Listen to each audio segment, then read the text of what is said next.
Setiap orang pasti pernah merasa bosan. Tanpa terkecuali, kami pun demikian.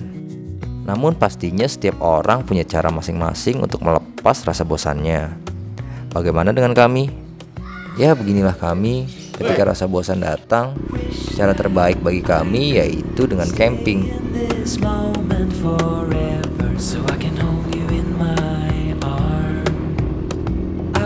Untuk perjalanan kali ini kita coba kembali untuk motoran. Kalau kata anak zaman sekarang sih motocamp. Alasan utamanya karena memang jarak lokasi tempat kami camping kali ini nggak terlalu jauh dari rumah. Dan juga karena jalur puncak diberlakukan ganjil genap untuk kendaraan roda 4. Ya udah deh, daripada mesti pusing, mending kami langsung gas aja pakai motor. Nama tempat kita camping kali ini yaitu Masada Village. Kok village ya bang? Bukan campground? Nah awalnya gua pun berpikiran seperti itu. Tapi setelah gua cari tahu, karena di Masada ini sebenarnya bukan hanya tempat camping, tapi juga ada villa-villa yang disewakan. Jadi itu mungkin alasan utamanya. Sebelum kami sampai tempat tujuan, seperti biasa kami mampir sejenak untuk beli ubi cilembu. Karena menurut kami ubi cilembu ini benar-benar cocok banget untuk cemilan ketika kita lagi camping. Kita mau beli ubi cilembu buat 9, 10, 11, 12, 13, 14, 15. Dan gak berapa lama kemudian kami pun sampai di lokasi. Gak lupa kami registrasi dan tanya-tanya dulu tentang Masada Village. Setelah selesai kami pun langsung bergegas untuk menuju venue campingnya. Dan ternyata masih ada tamu yang camping di venue yang kita mau tempatin. Karena sebenarnya di sini ada batas waktu untuk check out juga sih. Informasinya sih check out jam 12 siang. Ya udah kita sans dulu aja deh sembari lihat-lihat kondisi sekitar. Dan gak lama kemudian venue yang kita mau booking udah kosong dan udah bisa ditempatin. Gak pakai lama langsung deh kita diriin tenda. Kita bagi tugas deh. Gue diriin tenda, Ngoko masak, dan Boki syuting. By the way, Masada Village ini berada di Jalan Ciburial, Ciseruen, Desa Tugu Utara, Kecamatan Cisarua, Puncak, Bogor. Untuk sini aksesnya gampang banget. Kalian cukup buka maps, terus ketik Masada Village, pasti langsung ketemu. Halo, Der. Nah, kita sekarang udah sampai di Masada Campground. Nah, di tempat campgroundnya sendiri ini cukup luas ya. Mungkinan bisa menampung sekitar 100 atau 200 tenda mungkin. Nah, di Masada Campground ini banyak spot-spotnya ya, dan itu dinomerin, dan tempat kita ini kebetulan di nomor 31. Jadi kalau teman-teman mau di sini di nomor 31, baiknya sih menurut kita booking dulu ya. Jadi ketika nanti booking, kalau bisa udah ditetapin nomor untuk venue kita ngecamp. Untuk harga tiket camp di Masada ini sistemnya menggunakan sistem kafling. Jadi lu mau sewa tempat, misalnya satu kafling ada ukurannya masing-masing, ada 4x4, 3x3 dan sebagainya. Tinggal lu sesuaikan aja dengan kebutuhan lu. Nah, untuk harga sendiri nanti gua cantumin di samping sini atau di mana lah di frame ini. Gua cantumin harganya, nanti berapa harganya untuk kaflingnya, per kafling berapa, kayak gimananya nanti gue bakalan informasi harganya tuh gue tampilin di grafis di samping gue. Ini nyaman lah untuk keluarga lu, bawa anak ke bini atau family itu nyaman banget kan. Tempatnya juga nggak terlalu ngeplong panas, masih ditutupin sama pohon-pohonan. Jadi kalau ngeliat dari view, lu lihat sendiri, view bener-bener langsung alam terbuka ke kota Bogor. Pokoknya oke lah, mudah-mudahan ini tempat buat rekomen ke teman-teman juga lah. Nah, satu lagi kenapa kita milih di Kafling 31 ini, karena dekat sama colokan listrik. Jadi kita gampang mau ngecas itu gampang. Nah, terus selanjutnya agenda kita masak-masak dulu. Habis itu kita taruh, kita tinggal, kita pulang.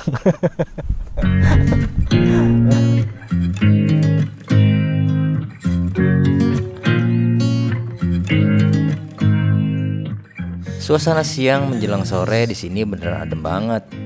Matahari ketutupan awan tapi nggak hujan. Aduh, ademnya. Sambil nikmatin udara sejuk di sini, kita pun masak-masak. Karena emang udah waktunya makan siang dan seperti biasa, ya kita telat makan. Dan lebih parahnya lagi, kita lupa, bukan kita sih yang lupa, tapi si Kokom. Dia lupa buat bawa sendok dan bumbu masak. Aduh, alhasil kita manfaatin deh dengan alas seadanya untuk masak. Sekarang gua lagi masak. Masak apa? Masak tempe. Ini aja gue bingung baliknya pakai apa. Nih, gak bisa. Masih kokom banget. Aduh. So just sit with me, talking to the night until the morning, building chemistry. I don't think I ever wanna go, come closer next to me. Trying to find another way to say this, but I think we were meant to be.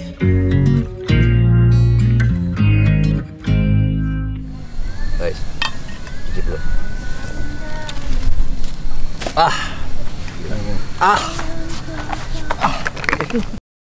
Kita udah selesai masak. Tadi karena kita keterbatasan alat, jadi ini centong kita nih. centong ala nih. Gila, tapi ya itu jadi satu apa ya? Jadi satu kekurangan yang menyempurnakan kita, anjay. Nah, enaknya di sini tuh pengelolanya cukup baik sih. Karena kita tadi nggak bawa sendok, akhirnya tadi gue coba minta tolong sama pengelolanya Dianterin. untuk minjem sendok. Alhamdulillah dianterin tadi, terus sama colokan juga karena kabel listriknya kan lumayan jauh ya. Ngapain sorry betul. Aduh sibuk. Karena memang udah masuk udah jam 2 loh. Parah loh, kita belum makan siang. Jadi kita makan siang dulu deh. Yuk. Ntar dulu sebelum makan siang baca doa siapa nih? Komar belum pernah ya? Iya. Komar baca doa dulu, Mar. Ya, sebelum kita Kencang ngomongnya, lu kayak ngomong. sebelum kita makan siang di tempat camping di Masada Campground, alangkah baiknya kita berdoa supaya makanan yang kita makan menjadi berkah, menjadi daging dan menyehatkan buat tubuh kita. Amin. Berdoa dimulai. Bismillahirrahmanirrahim. Barik lana fi ma razaqtana wa qina azabannar. Amin. Oke, yaudah. Oke, kita lanjut makan. Makan siang dulu. You were meant to be with me, talking to the night until the morning, building chemistry. I don't think I ever wanna go, come closer next to me. Trying to find another way to say this, but I think we were meant to be. Nah, tadi gue sempat nyinggung harga ya, harga tiket masuk. Biasanya gue tuh ngecamp atau camping di tempat-tempat yang tiketnya itu per orang. Tapi kalau di sini itu tiketnya bukan tiket sih, pembayaran masuknya itu per coupling. Nah, tadi yang udah lu lihat harganya itu harganya per coupling ya, bukan per orang. Nah, yang gue lihat di sini kualitasnya udah bagus dan harganya nggak mahal-mahal banget sebenarnya. Cuma memang sistem di sini itu per coupling. Untuk fasilitas yang ada di sini ada kamar mandi. Ya, kamar mandinya memang nggak banyak. Ada tadi 1, 2, yang depan juga ada, di belakang ada, di depan ada. Jadi ada ya sekitar 4 kamar mandi. Menurut gua sih kurang ya, maksudnya kurang banyak gitu.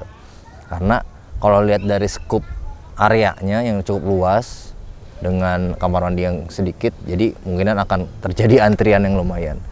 Mudah-mudahan kedepannya bisa diperbaikin dan diperbanyak lagi untuk kamar mandinya. Terus gue lihat juga di sini banyak tempat-tempat sampah, jadi kita nggak ada alasan lagi buat ngebuang sampah sembarangan. Karena memang gue lihat emang di sini tempatnya rapi, bersih, dan pelayanannya. Nah, ini pelayanan di sini itu luar biasa sih. Asik banget ketika kita butuh sesuatu, tinggal ngomong aja ke pengelola. Jadi mungkin nanti bisa dibantu keperluan kita. So far gue ngerasa nyaman sih ada di sini. Cuma memang kalau menurut gue pribadi ya, ini bukannya kekurangan, cuma sebagai masukan aja. Nah, tempat tadi kita nge-camp itu tempatnya oke. Secara view juga oke, secara lokasi juga the best lah. Cuma sayangnya alasnya itu batu kerikil. Jadi kalau kita ngomongin camping, artinya kita kan nggak bawa kasur, kita nggak cuma bawa peralatan kayak misalnya matras, mungkin kasur-kasur tipis. Itu masih berasa sih, berasa banget. Yang mudah-mudahan sih kedepannya bisa diperbaikin dan gue sih lebih nyaman dengan rumput ya. Dengan rumput jadi lebih enak gitu tidur di tanah langsung.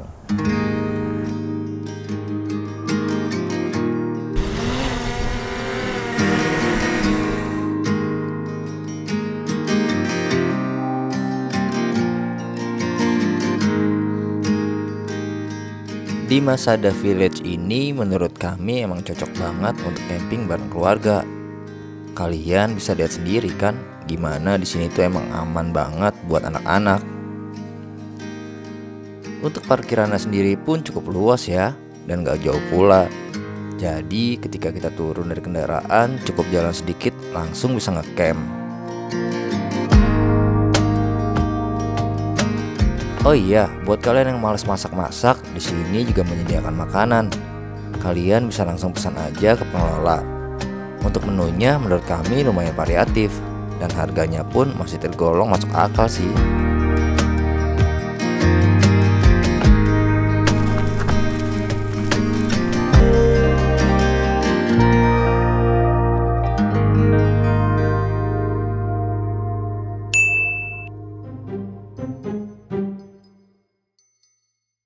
Nah, sekarang coba Bongki dibacain. Ini komen dari Eko Ipan Harjono di konten Cidahu nih. Mas Eko di konten Cidahu ya? Cidahu. Ah, ya, camping kita di Cidahu. Komennya lebih nyaman lagi kalau pada nggak ngerokok, Mas Bro. Banyak yang alergi asap rokok. Kita yang nggak ngerokok ke gunung pengennya dapat udara segar gunung, bukan asap rokok. Oh, itu dari Mas Eko ya? Mas Eko. Mas Eko menyarankan kita kalau lebih enak lagi nggak ngerokok. Gue bisa sedikit kasih gambaran. Konten kita ini yang pertama nih untuk dewasa, ya kan? Bukan untuk anak-anak. Konten-konten kita ini rata-rata untuk dewasa. Dan konten kita rata-rata semuanya di outdoor. Alam. Kita ngerokok nih, ini ngerokok nih. Nih gue contohin, gue ngerokok lagi lah, biarin lu ngomel sekalian. Gini. Nih, kita ngerokok di tenda kita nih. Iya kan? Kita ngerokok di tenda. Ini banyak tenda-tenda nih. Sekeliling kita banyak banget tenda-tenda. Space jauh. Nih, asap kita masuk ke tenda orang nggak? Gue tanya. Jauh lah. Kita juga punya pikiran, Mas Eko. Mas Eko. Iya, Mas, kita punya pikiran ya nggak? Tapi kan ketika kita lagi di outdoor, nggak ada anak-anak, dan kita semua sini perokok semua, loh kenapa? Masalahnya di mana? Di sini nggak ada larangan ngerokok juga. Terus ujuk-ujuk kita disuruh nggak ngerokok. Ya kan aneh ya, maksudnya lu kayak Emang dia ngasih endorse kita? iya. Gini sih, kalau kita walaupun di tempat camping gini ngerokok, tapi kita tahu sikonnya lah gitu. Kalau misalkan kita ngerokok karena space kita sama tenda-tenda lainnya lumayan agak jauh jaraknya gitu. Jadi masih oke lah gitu. Tapi kalau misalnya emang tenda kita sama tenda-tenda orang yang di sebelah kita tuh mepet, terus di sebelah kita misalkan bawa keluarga, bawa anak kecil, kita tahu diri juga gitu Mas, gitu kan. Jadi kita, wah ya nih ada anak kecil nih, karena kita juga di rumah kalau ngerokok ada anak kecil kita bakal ngejauh gitu Mas. Kurang lebih kayak gitu sih Mas gitu. Kita tuh nggak pernah merugikan orang lain dan kita selalu tahu diri. Tahu diri ya, tadi dibilangin sama Mas Kokom, kita ngerokok jauh dari tenda-tenda lain, dan ketika pun ada tenda yang dekat dengan kita, ternyata ada anak kecil, ya kita bakal menjauh ngerokoknya.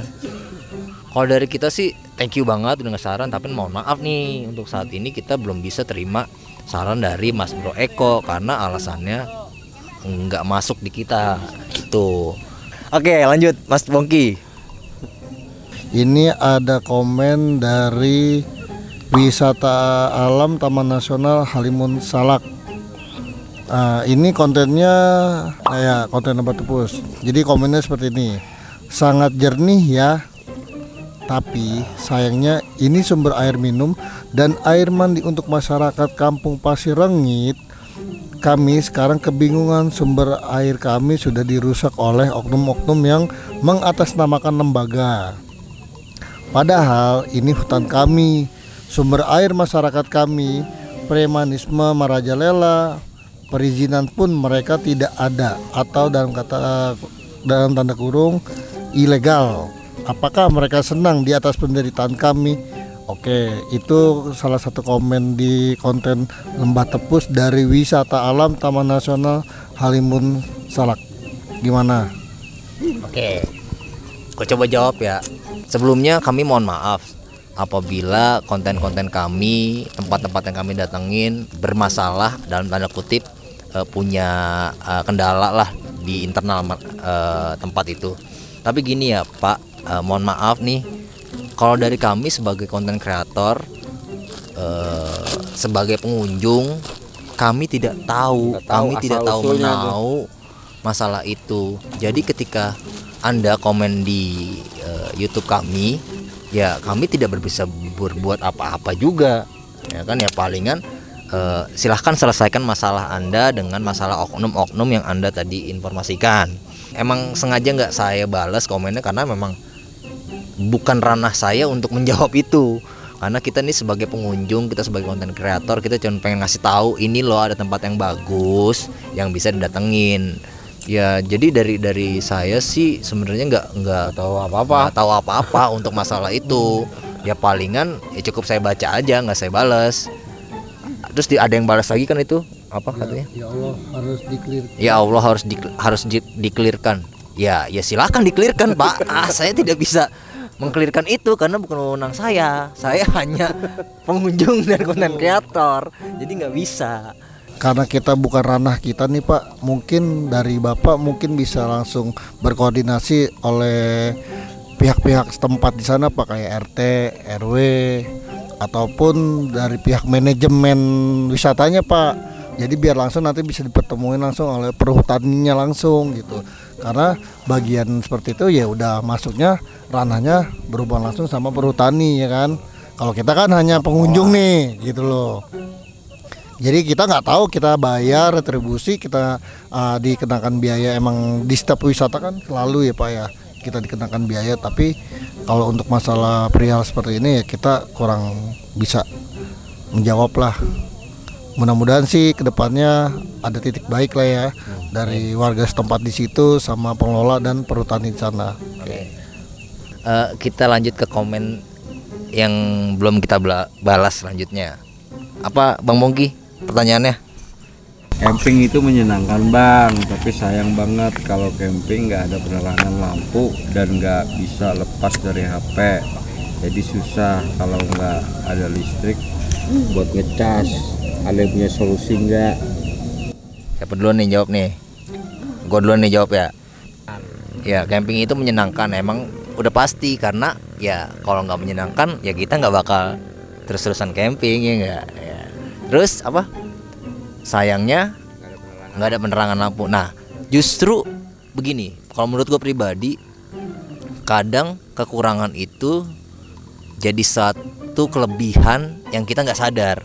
Contohnya gini, misalnya di tempat camping itu nggak ada lampu, cuman lampu cuman lampu remang-remang ya. Gimana sih caranya buat kita supaya nyaman? Ya udah, kalau gue pribadi nikmatin aja karena ya kan kita jarang-jarang seperti ini, ya kan? Emang lebih enak lagi ada penerangan. Iya, justru jadi makin berasa. Kita tuh jadi makin berasa muhasabah. Anjay, muhasabah. Jadi itu poinnya, lu harus bisa nerima sesuatu yang kadang nggak sesuai dengan apa yang lu mau. Itu sih poinnya yang paling penting. Terus yang terakhir dari gua, nggak ada sinyal. Nah ini juga sama sebenarnya sama yang si masalah lampu. Ketika lu nggak bisa beralih dari gadget, justru ini salah satu solusi lu nggak ketergantungan Dengan HP. sama HP atau gadget. Caranya lu camping nggak dapet sinyal, mau nggak mau kan lu nggak bakal main handphone kalau nggak ada sinyal, iya nggak? Gini kita. Iya, jadi lu komunikasi. lebih intens komunikasi sama teman-teman lu, sama keluarga, Sharing. sama orang yang ikut sama lu waktu camping. Jadi nggak nongkrong tapi pada main handphone. Justru itu yang menambah keasikan di tempat camping menurut gua. Jadi nikmatin, enjoy. Dari gua kayak gitu. Iya, harus kayak gitu. Dari Komar tambahan. Kalau dari gue mungkin kalau zaman dulu masih terbatas lah untuk penerangan, atau misalnya kayak kita mau ngecas ada colokan terus penerangan juga. Nah tapi kalau menurut gue sih kalau udah zaman sekarang ya, semua tuh tempat campground kayaknya udah fasilitasi sama penerangan gitu. Jadi mau dimanapun mungkin hampir sebagian besar tempat campground menurut gue sih kayaknya udah ada ya semua ya, udah disediain lah gitu. Tapi balik lagi tergantung ke pengelolanya si tempat camping tersebut.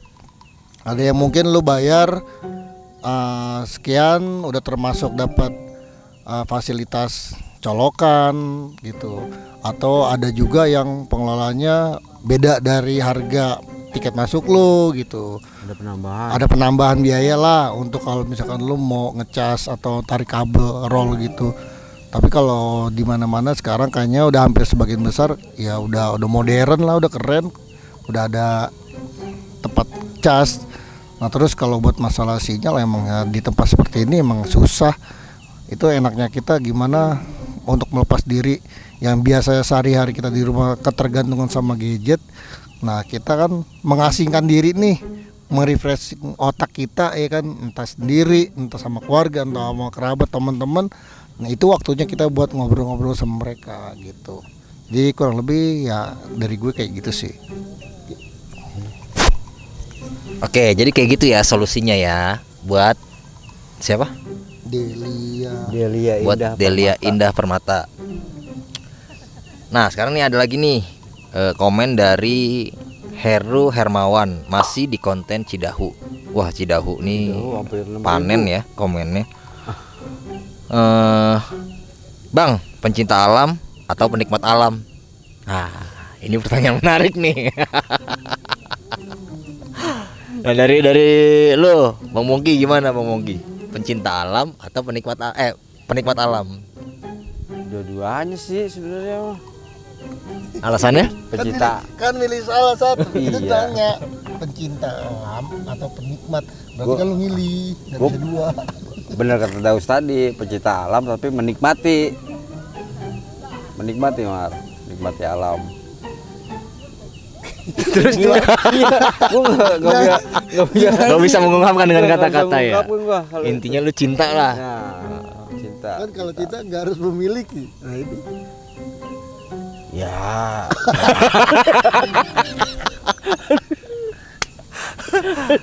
Lah ini kita harus menikmati. Nah lu itu bahaya tuh. Menikmati nggak memiliki Mar. menikmati alam, kita nggak memiliki. Jadi dia Nggak cuma mencintai tapi menikmati. itu beda ceritanya anjing. Lu mah kemana? Iya. Enggak kan nanya. Yaudah. Lo sekarang lu marah apa tuh? Lu pecinta alam atau penikmat alam? Pilihannya sulit. Jual. Pilihan yang sulit Sulit nggak? kan, Bener. Kalau suruh milih ya, karena salah satu pilihan itu saling berkaitan gitu. Kalau misalnya kita menikmati, berarti lama-lama kita bakal cinta nih, gitu ya kan? Karena kita nyaman nih, lu nikmatin berarti lu nyaman. Lama-lama tuh lu bakal suka gitu. Kayak perihal banyak orang yang komen, termasuk gue dulu sendiri ya. Dulu diajak naik gunung gini-gini, nggak mau, males, capek ngapain ya kan, mendingan di rumah gitu. Tapi makin sekalinya nyobain kok enak gitu ya kan. Nah itulah seperti itu. Terus kalau misalnya cinta udah pasti lu bakal ngejaga gitu. Nah itu dia, makanya gue bilang pencinta atau penikmat ya saling berkaitan menurut gue gitu. Tapi Ya, harus memilih. Itu kan harus memilih Mar. menikmati Iya, harus bukan- memilih, dia salah satu itu Pecinta alam tadi ya. Pencinta alam atau penikmat alam? Nah, Pecinta. Gue lebih Cinta. pencinta. Kalau udah cinta berarti bisa Menikmati. nikmati. Pencinta alam atau penikmat alam. Sebenarnya ini pilihan sulit sih. Buat gua ya tadi sebenarnya sama sih sama si Kokom. Mencintai udah pasti nikmati. lo menikmati. Nggak mungkin lo menikmati tanpa mencintai. Tapi gini. Tapi kalau gue pribadi, gue sebut sebagai pencinta alam, rasanya gue masih belum pantas karena gue ngukur dari gue sendiri yang kadang gue suka sembrono juga. Gue masih manusia normal yang banyak khilafnya lah. Salah. Gue masih belum pantas lah diri gue disebut sebagai pencinta alam. Nah, cuma kalau gue disuruh milih nih, bukan di labelin gue ya, gue suruh milih ya gue pasti disuruh milih pencinta alam karena orang yang udah cinta pasti bakal bisa menikmati. Tapi real di lapangannya saat ini gue belum sampai tahap proses mencintai bener-bener totally gue di alam bebas. Jadi gue masih bisa menikmati aja nih, tapi mudah-mudahan kedepannya gue bisa mencintai juga lebih dalam lagi. Dan pilihan gue kalau mencintai atau menikmati ya gue mencintai juga sih pastinya. Itu sih kurang lebih. Ini pertanyaan bagus banget. Thank you. Nah ini terakhir karena makanan kita udah datang, jadi komen terakhir nih. Bang, videonya bagus, tapi watermarknya ganggu. Tapi kalau nggak diisi pakai watermark, ntar dipakai di mana-mana ya bang. Nah, itu Anda tahu jawabannya. Anda nanya, Anda yang jawab sendiri, bang. Jadi sebenarnya gini, gue sih sebenarnya seminimal mungkin gue bakalan mengurangi watermark yang ada di video gue. Nah, kenapa alasan gue ngasih watermark di video gue? Karena udah banyak banget video gue yang dipakai tanpa izin. Nah, tanpa izin ya. Tiba-tiba publish di channel yang ya gitulah, tukang nyolong footage orang tanpa ada di TikTok lah segala macem. Nah itu yang gue hindari sih. Ya minimal gue sih sebenarnya bukan orang yang pelit atau sombong kayak gimana ketika lu mau make data kita untuk keperluan pribadi. Poinnya adalah gue nggak mau video gue dipakai untuk menguntungkan keuntungan pribadi, kecuali kalau seandainya lu juga mau share dan lu mau mention ke kita, mau izin, itu kan beda lagi ceritanya. Kita juga bakalan tanya kok keperluannya buat apa. Kalau lu tujuan lu untuk komersil, ya masa iya lu nggak ngapa-ngapain ngambil video gua, lu dapat duit, kita yang capek-capek lu dapat duit, ya nggak fair dong. Jadi ya gua mohon maaf, tolong dimaklumi ketika ada watermark. Jadi memang itu tujuan kita sih, menjaga supaya footage kita tetap aman. Kalaupun ada yang memakai, ya monggo kontak kita. Kita ngobrol baik-baik. Lu mau pakai buat apa?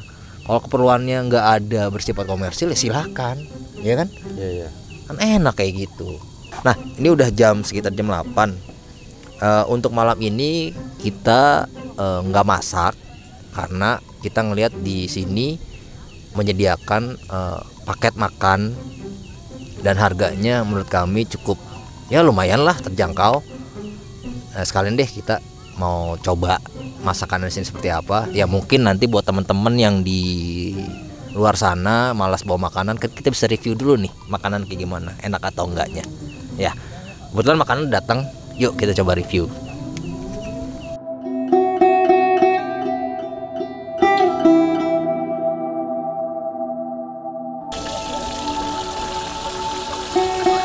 Suasana malam di sini menurut kami cukup tenang ya. Walaupun sekarang weekend dan lumayan rame, tapi pengunjung di sini tuh kayak punya rasa tenggang rasa yang cukup tinggi sih. Ya contohnya aja nggak ada tuh yang main musik kenceng-kenceng atau gitaran sampai pagi. Syahdu rasanya. Coba aja setiap camping ground seperti ini pengunjungnya. Gak banyak aktivitas yang kami lakukan malam ini. Dan karena kami tidak membawa perlengkapan logistik, Jadi kami pun pesan makanan yang udah ada di sini. Setelah selesai makan malam, kami pun lanjut untuk membuat api unggun. Ya sebenarnya sih di sini nggak dingin-dingin amat. Cuma rasanya kayak ada yang kurang aja kalau camping tanpa api unggun. Alah, lebay nggak sih?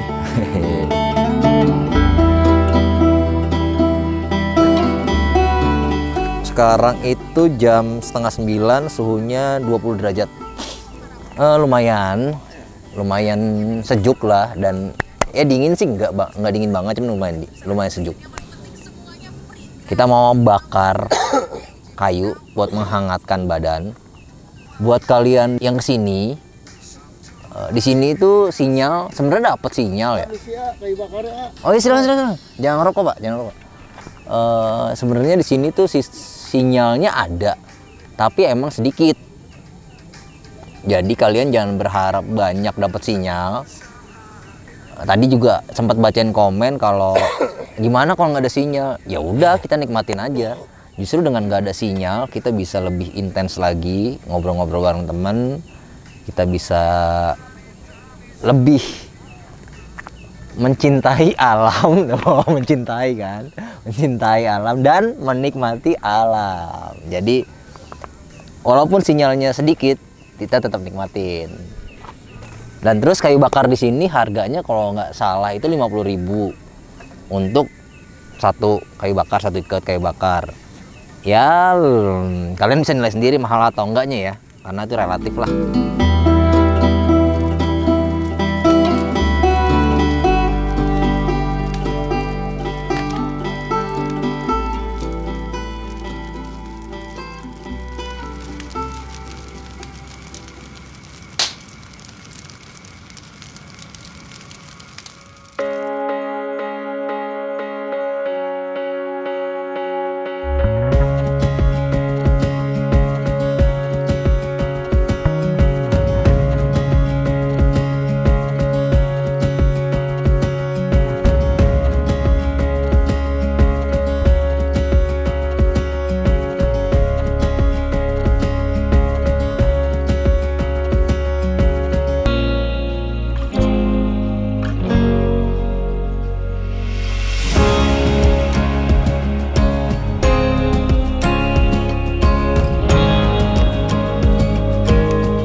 Ini suasana pagi di Kasada Campground.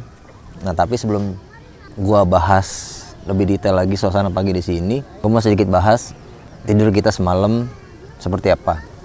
Kalau gua pribadi sih jujur agak sakit badan gua. Karena apa? Karena yang kemarin gua bilang, andai kata di sini alasnya itu bukan kerikil, mungkin kita nyaman ya tidurnya, karena tanah gitu kan agak empuk ya. Nah ini kerikil, walaupun kita udah pakai matras double 3, tetap masih aduh sakit, aduh ya, parah dah. Ya mudah-mudahan sih kedepannya bisa diperbaikin atau dibagusin lagi sama pengelola dengan pakai rumput kayak yang di bawah-bawah ini kan semua pakai rumput nih. Mungkin akan lebih enak lagi. Untuk dinginnya, suhu semalam itu awal-awal sih memang cuma adem-adem doang ya. Cuma udah begitu masuk jam 2, jam 3 itu biasa suhu turun, jadi tadinya dari di 20, 19 jadi sekitar 16, 17. Dan awalnya kita nggak pakai sleeping bag, ya udah akhirnya gue bongkar sleeping bag, Kom juga bongkar sleeping bag, cuman si Bang Bongki nggak bawa sleeping bag, jadi dia sendiri yang merangkut. Jadi suhunya ya lumayan sih, lumayan mendekati dingin banget.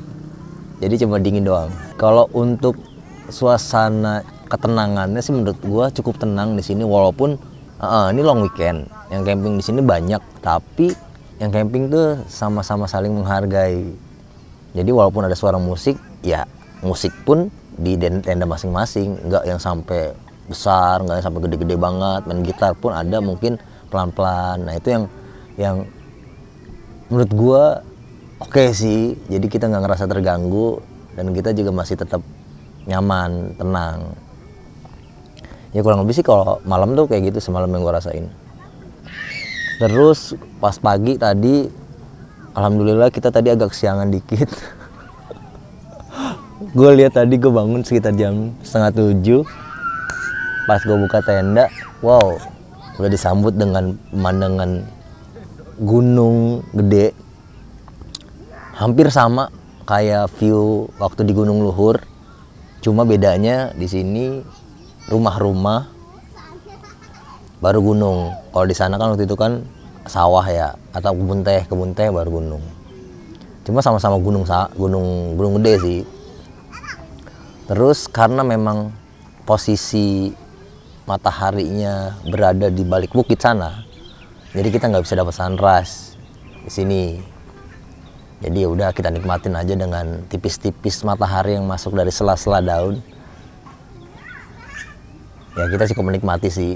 Intinya pagi ini tuh nyaman dan suasananya nggak terlalu bising banget. Beda dengan biasanya, untuk aktivitas pagi di sini rasanya beneran mager banget deh. Pengennya cuma rebahan, ngopi, dan menghayal aja. Yang niat awalnya mau ke Curug pun kandas karena emang semager itu kita di sini. Ah, tak apalah, kita nikmatin aja suasana syahdu dulu di sini. Akhirnya waktu juga yang maksa kita untuk segera balik kanan. Walaupun sebenarnya masih mager banget, tapi sudahlah. Hehe. Terima kasih udah nonton video kami. Semoga bermanfaat dan bisa jadi referensi untuk teman-teman semua. Wassalam.